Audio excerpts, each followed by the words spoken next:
আসসালামু আলাইকুম ওয়া রাহমাতুল্লাহ। সম্মানিত বন্ধুগণ, আমি আছি আপনাদের সঙ্গে নূর কৃষি খামারের পক্ষ থেকে এমএম নুরুল ইসলাম। আজকে আমি আপনাদেরকে দেখানোর চেষ্টা করব ছাগলকে খড় কিভাবে খাওয়াইতে হয়। তো প্রিয় বন্ধুগণ, আপনারা দেখতে পাচ্ছেন আমার ভিডিওর মাধ্যমে যে কত সুন্দর করে খড় কাটা হচ্ছে। আসলে ছাগলকে যদি আমরা খ্যার বা খড় খাওয়াইতে চাই, তাহলে এই খড়টি সুন্দর করে ছোট ছোট করে কেটে নিতে হবে। যদি ছোট ছোট করে কেটে না নিতে পারি, তাহলে ছাগলে এই খড় বা খ্যার এটা খাবে না। এজন্য আপনারা ভিডিওর মাধ্যমে দেখতে থাকেন কিভাবে আমি একেবারে ছোট ছোট করে খড় কাটি।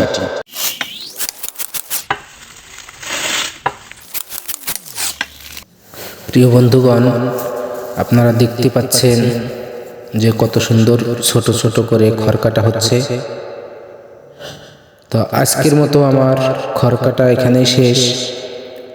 চলেন এখন কিভাবে খড় মাখাইতে হয় দেখে আসি। আমরা এতক্ষণ যে খড় কাটলাম সেটা যে কোনো একটি পাত্রে উঠাবো।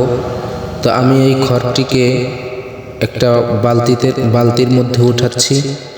বন্ধুগণ, আপনি চাইলে ঢিস বা যে কোনো একটি পাত্রের মধ্যে উঠাইতে পারেন। আমাদের খড় উঠানো শেষ হয়ে গেছে। তো আমরা এখন এই বালতির মধ্যে পানি দিয়ে দিব। বন্ধুগণ, দেখতেছেন বালতির মধ্যে পানি দিয়ে দিচ্ছি। এখন এই খড়টাকে সুন্দর করে পানির মধ্যে ভিজায় রাখতেছি। 5-10 মিনিট ভিজায় রাখবো, তারপরে আমি এই খড়টাকে সুন্দর করে মাখাবো। তো আমার খড় মাখানো হয়ে গেছে। আমি এই খড়ের মধ্যে দিয়েছি গমের ছাল, ধানের গুঁড়া এবং কিছু খুদের ভাত দিয়ে সুন্দর করে খড়টাকে মাখো মাখো করে মাখিয়েছি। দেখেন বন্ধুগণ, আমার ছাগল কত সুন্দর করে এটা খাচ্ছে। তো ভিডিওর মাধ্যমে আপনারা দেখতে পাচ্ছেন ছাগল এটা কত সুন্দর করে খায়। তো প্রিয় বন্ধুগণ, আপনারা দেখতে পাচ্ছেন এই দানাদার খাবারটা ছাগল কত সুন্দর করে খাচ্ছে।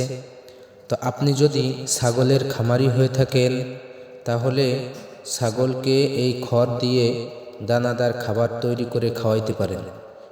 এতে আপনার খরচ কম হবে এবং ছাগল পালনেও আপনার আগ্রহ বাড়বে। তো যাই হোক বন্ধুগণ, আজকে আমার ভিডিও এই পর্যন্তই। যদি আমার ভিডিওটি আপনার ভালো লেগে থাকে এবং আমার ভিডিওতে যদি আপনি উপকৃত হয়ে থাকেন, তাহলে অবশ্যই আমার চ্যানেলটিকে সাবস্ক্রাইব করবেন এবং নতুন নতুন ভিডিও সবার আগে পেতে পাশের বেল আইকনটি বাজিয়ে দিবেন। ধন্যবাদ।